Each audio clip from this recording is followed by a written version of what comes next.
7 amazing facts about bitcoin जो 2023 में आपको पता होना चाहिए अगर आप बिटकॉइन के अंदर इंटरेस्टेड हैं, इन्वेस्टेड हैं या इन्वेस्ट करना चाहते हैं। ये 7 अमेजिंग फैक्ट्स आपको मिस नहीं करने चाहिए 2023 के अंदर।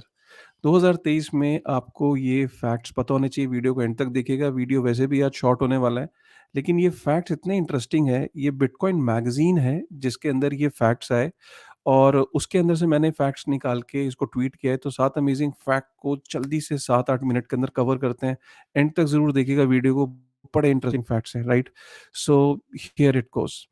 तो ये मैंने ट्वीट किया था इसके बारे में। तो सबसे पहला जो फैक्ट है, तो बिटकॉइन के अगर आप देखो तो नंबर ऑफ एड्रेसेस जो हैं वो दिन प्रतिदिन ग्रो कर रही। नंबर ऑफ यूनिक एड्रेसेस का मतलब ये है कि कितने बिटकॉइन के एड्रेसेस हैं जहाँ पे बिटकॉइन है, यू नो। तो अगर हम देखें तो 0.01 बिटकॉइन कितने एड्रेसेस पे है, 0.1 बिटकॉइन कितने एड्रेसेस पे है और 1 बिटकॉइन कितने एड्रेसेस पे है। अगर हम 0.01 बिटकॉइन की बात करें तो देखिए साल दर साल मतलब 2009 से ये ग्राफ कितना स्टेडीली ग्रो होता चला जा रहा है और अब करीब 11.32 मिलियन यूनिक एड्रेसेस है जहाँ पे एटलीस्ट 0.01 बिटकॉइन है, राइट? तो ये फिगर दिन प्रतिदिन ग्रो होती जा रही है। मतलब 0.1 बिटकॉइन जो है अगर आप देखो तो आज की डेट में 4 मिलियन लोग हैं जिनके पास एटलीस्ट 0.1 बिटकॉइन है, राइट? और 1 बिटकॉइन का मतलब है कि आप देखो कि आज की डेट में एटलीस्ट 1 मिलियन लोग हैं जिनके पास 1 बिटकॉइन है और ये 2022 की फिगर है। अब आप ये कह सकते हो कि सर ये भी तो हो सकता है एक आदमी के पास 2 या 3 एड्रेसेस या 4 एड्रेसेस भी हो सकते हैं। बिल्कुल आप ठीक कह रहे हो।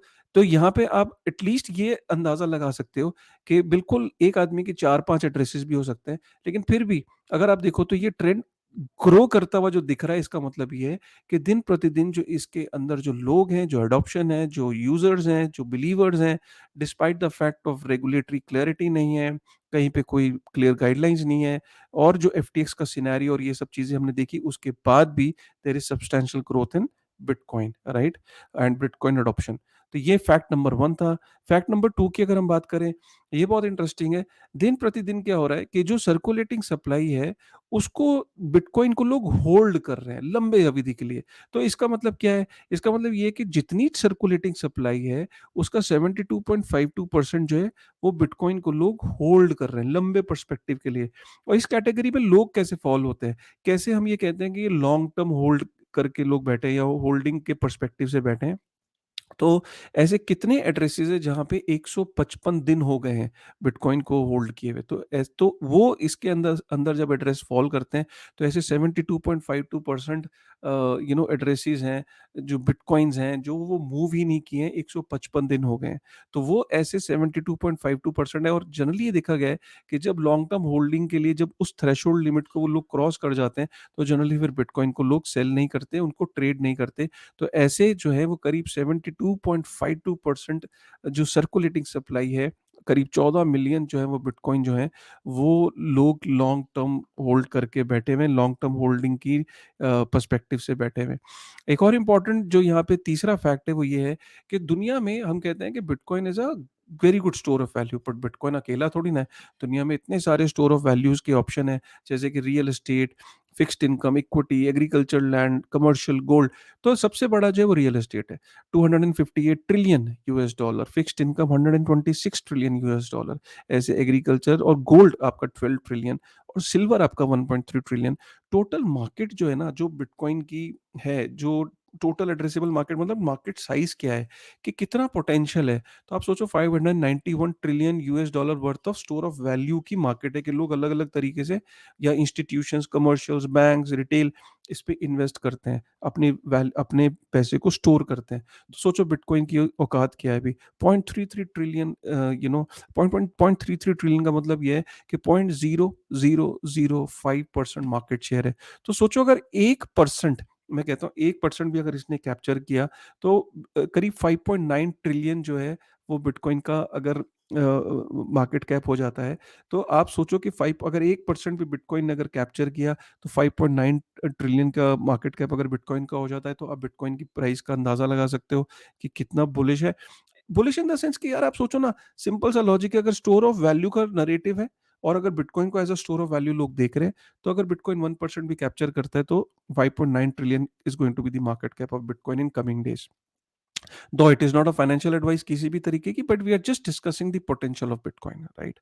चौथा पॉइंट ये है कि यहाँ पे अगर आप देखो, ये बड़ा इंटरेस्टिंग है कि बिटकॉइन का जो टोटल ट्रांसफर जो हो चुका है बिटकॉइन के नेटवर्क में, डिसेंट्रलाइज मॉनेटरी नेटवर्क, जो कि सेंट्रलाइज मॉनेटरी नेटवर्क के ऑपोजिट आया था 2008 में। लोग डाउटफुल थे कि ये काम भी करेगा कि नहीं करेगा, इसके ऊपर क्या सेफ तरीके से लोग वैल्यू को ट्रांसफर कर पाएंगे।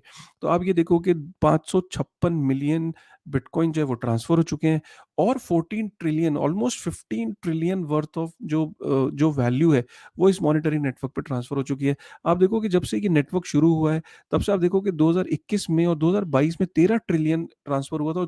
2021 में 13 ट्रिलियन, और 2022 में करीब 15 ट्रिलियन जो है वो ट्रांसफर हो चुका है। So it in USD form, in terms of BTC, 556 bitcoin जो है वो डिसेंट्रलाइज मॉनेटरी नेटवर्क जो कि बिटकॉइन है उस पे ट्रांसफर हो चुके हैं। तो दिन प्रतिदिन ये फिगर ग्रो होती चली जा रही है। एक और इंटरेस्टिंग पॉइंट होता है कि बिटकॉइन के अंदर क्या ये एंट्री पॉइंट सही है कि नहीं। तो इसका जो रियलाइज्ड कैप ड्रॉडाउन है, ये अभी तक के बिटकॉइन की हिस्ट्री में सेकंड लोएस्ट है। अगर हम फर्स्ट लोएस्ट को देखें तो 2011 के अंदर, राइट, 2011 के आसपास इट वाज -24.0%, 07%, और आप देखो -18% वो इस समय है। तो realised cap drawdown basically gives you an idea that is it the right time to take an entry into Bitcoin or not. So it seems that it is the right time because history suggests that it is the second lowest right now, right? और छठा जो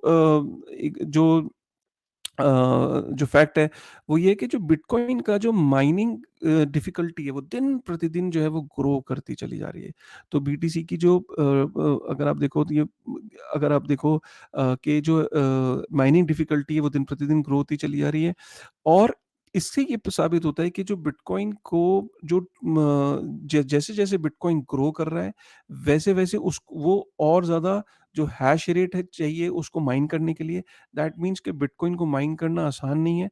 bit जितना ज़्यादा hash rate होगा उतना ज़्यादा bitcoin secure होता चला जाएगा, बिकॉज़ उस पे डबल स्पेंडिंग अटैक करना उतना ही मुश्किल होता चला जाएगा। तो ये बहुत अच्छा साइन है कि बिटकॉइन के जिस तरीके से हैश रेट इंक्रीज़ होता चला जा रहा है, डिफ़िकल्टी लेवल बढ़ता चला जा रहा है, तो बिटकॉइन को के लिए और ज़्यादा हैश की ज़रूरत पड़ेगी। तो अगर उस पे अगर किसी को कल को 51% अटैक करना है तो उसे और ज़्यादा कैपिटल और ज़्यादा, जितना हैश रेट कम होता है उतना आसान होता है किसी नेटवर्क पे अटैक करना, 51% अटैक करना। लेकिन जितना वो नेटवर्क स्ट्रॉन्ग होता चला जाएगा, तो एक हैश रेट एक तरीके का किला होता है, किले की दीवार होती है, जो उस किले को प्रोटेक्ट करता है। तो आपको अगर किसी किले को अटैक करना है, तो आपको उस किले की दीवार को भेदना है, तोड़ना है, तभी आप एंट्री ले पाओगे ना उस किले के अंदर। तो हैश रेट वही है, जितनी कमज़ोर दीवार उतना आसान उस किले को भेदना, जितना उसकी दीवार मज़बूत उतना ही मुश्किल है उस दीवार को, उस किले को कंकर करना। और इसका मतलब ये है कि अगर आप देखो तो बिटकॉइन का जो हैश रेट है वो इंक्रीज़ होता चला जाए, और माइनर्स के लिए ऑब्वियसली ये डिफ़िकल्ट टाइम है। माइनर्स के लिए ऑब्वियसली उनको हैश रेट और जनरेट करना पड़ता है, उनके लिए और जो है उनकी कॉस्ट हाई हुई थी, उनके लिए प्रॉफिटेबल नहीं होता। लेकिन देन डार्विन्स की एक थ्योरी है कि सर्वाइवल फॉर द फिटेस्ट, इसके अंदर लोग एंट्री लेंगे, एग्ज़िट लेंगे, एंट्री लेंगे, एग्ज़िट लेंगे, but at the end of the day जो सबसे चीप इलेक्ट्रिसिटी पे काम करेगा, जो उसको फिगर आउट करेगा तरीकों को, सबसे चीप तरीकों को, सबसे चीप रिन्यूएबल सोर्सेज़ को जो यूज़ करेगा, और वो इसमें सक्सेसफुल होंगे। तो ये बेसिकली ये प्रूव करता है कि बिटकॉइन का प्राइस ज़रूर डाउन हुआ इन दिनों में, लेकिन हैश रेट दिन प्रतिदिन बढ़ती चली जा रही है, जो बिटकॉइन को और ज़्यादा सिक्योर करती चली जा रही है। और ये एक और आप यहाँ पे एक फैक्ट देखिए, फैक्ट नंबर 7 जो आखिरी फैक्ट है, उसमें अगर आप देखिए कि बिटकॉइन की जो इलिक्विड सप्लाई है, इलिक्विड सप्लाई मतलब जो ट्रेडिंग के लिए अवेलेबल नहीं है, वो दिन प्रतिदिन बढ़ती चली जा रही है उसका ग्राफ। और आप देखो तो परसेंटेज ऑफ सर्कुलेटिंग सप्लाई तो 78.34% पहुँच चुका है, कि जो लोग बिटकॉइन को सेल नहीं करना चाहते, लॉन्ग टर्म पर्सपेक्टिव से रखना चाहते हैं। और अगर आप देखो तो बिटकॉइन जो है एक्सचेंजेस से ताबड़तोड़ तरीके से एग्ज़िट किया है। तो अगर आप देखो यहाँ पे मैंने एक फिगर दी है कि अकेले 2022 के अंदर 5,72,000 बिटकॉइंस वर्थ ऑफ 9.6 बिलियन जो है वो एक्सचेंज को छोड़ चुके हैं। तो ये it is the largest annual outflow of bitcoin in BTC term in history. मतलब लोग जब से एफटीएक्स का फियास्को हुआ है, जब से एफटीएक्स की का सिनेरियो है तब से लोग एक्सचेंजेस को जो सेंट्रलाइज़ एक्सचेंजेस हैं उनको छोड़ रहे हैं। इसका मतलब क्या है? जब एक्सचेंजेस से बिटकॉइन हटता है, तो वो ट्रेडिंग के लिए अवेलेबल नहीं रहता है। तो इसका मतलब एक्सचेंजेस पे बैलेंस कम होता चला जा रहा है। तो अगर किसी कल को किसी सेंट्रल बैंक, किसी बड़े कॉर्पोरेशंस को अगर बिटकॉइन खरीदना है, तो उनके लिए वो और ज़्यादा डिफ़िकल्ट, और ज़्यादा महँगा, और ज़्यादा उसकी सप्लाई उनके लिए कम अवेलेबल होगी।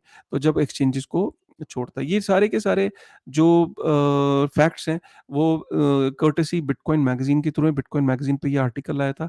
आप मेरे ट्विटर पे जाके इस लिंक को क्लिक कर सकते हैं। वहाँ से काफ़ी सारा ये इनपुट्स, इनफैक्ट सारे इनपुट्स वहीं से लिए गए हैं। तो इससे क्या साबित होता है? इससे ये साबित होता है कि ये इंटरेस्टिंग फैक्ट्स ये बताते हैं कि आपकी नॉलेज बिटकॉइन के प्रति बढ़नी चाहिए। ऑब्जेक्टिव क्या है? कि आपको फोमो देने का ऑब्जेक्टिव नहीं है। आपके अंदर एक एक आपको कई बार ये लगता होगा सही कर रहा हूँ, नहीं कर रहा हूँ। अगर आप लंबी अवधि के लिए, लंबी मतलब 6, 7, 8, 5 एटलीस्ट 4 साल, मतलब अगर आप एक लंबी अवधि के लिए इस एसेट क्लास के अंदर अगर एंट्री ले रहे हैं और वो भी हर डिप पे एक्यूमुलेट कर रहे हैं, थोड़ा-थोड़ा इसमें आप एक्सपोज़र ले रहे हैं और कोई लोन नहीं ले रहे। ये नहीं कर रहे कि सब कुछ बेच के इसमें डाल दिया, अंधेपन में उधारियाँ लेके, लोन लेके, ऐसा नहीं। एक तरीके से, कायदे से अगर छोटा-छोटा एक्सपोज़र आप इस एसेट क्लास में ले रहे हैं और इस एसेट क्लास के बारे में जानकारी ले रहे हैं कि क्यों ये एसेट क्लास इम्पोर्टेंट है? क्या इसका फ्यूचर है? क्या इसके फैक्ट्स हैं? वो अगर आपकी समझ में आ रहे हैं, तो आप एक अच्छी प्लानिंग कर सकते हैं अपने जीवन में, राइट? तो इसलिए आपके लिए बहुत ज़रूरी है इन फैक्ट्स को समझना कि क्यों ये 2023 एक ऐसा ईयर हो सकता है कि जो कि आपके लिए बड़ा इंपॉर्टेंट साल साबित हो सकता है, राइट? सो ये चीज़ों को समझना बहुत ज़रूरी है। आप गलती क्या करते हो? आपको फोमो होता है बुल मार्केट में। आप कहते हो यार बिटकॉइन तो समझ नहीं आ रहा और पता नहीं अब ये मेरे हाथ आएगा नहीं आएगा। चल मैं वो ₹1 वाला कॉइन ढूँढ लेता हूँ। मैं वो कोई कुत्ते-बिल्ली वाला कॉइन ढूँढ लेता हूँ। इस वजह से आप उन कुत्ते-बिल्ली कॉइन में जाते हो, आपको लगता है वो सस्ते हैं। वो सस्ते नहीं, उनका मार्केट कैप आप जाके देखो, राइट? उनकी सप्लाई देखो, उनकी इनफाइनाइट सप्लाई देखो, राइट? उनका हैश रेट देखो, राइट? उनकी सिक्योरिटी देखो। तब आपको समझ में आएगा कि अच्छा ये हाँ, काशिफ़ जी ने ये कहा था यार, बात तो सही कह रहे थे यार, राइट? किसी भी तरीके की फाइनेंशियल एडवाइस नहीं है, राइट? और हमेशा आपको बोला है, फोमो नहीं करना है, छोटे-छोटे कदम बढ़ाने हैं, लंबी अवधि के लिए। कंसिस्टेंसी कंसिस्टेंसी अगर होगी आपके आपके बिहेवियर में, तो आई एम श्योर कि आप लाइफ में अच्छा गेन करेंगे, अच्छा ग्रो करेंगे। चैनल का यही ऑब्जेक्टिव है। पसंद आया वीडियो? लाइक करते जाना और कमेंट करके जाइएगा। आपके कमेंट मुझे एनर्जी दे रहे हैं और आपके कमेंट और लाइक से चैनल ग्रो होता है। सिंपल सी बात है। लेकिन जब कमेंट आप करते हैं तो मुझे एनर्जी मिलती है कि यार अच्छा, इतना इम्पैक्ट, इतना समझ में आया। कुछ लोग अपनी गलतियों को एक्सेप्ट करते हैं कि हाँ, हमसे गलती हुई है सर, आपका चैनल काश पहली बार पहले मिल गया होता, राइट? हुँ?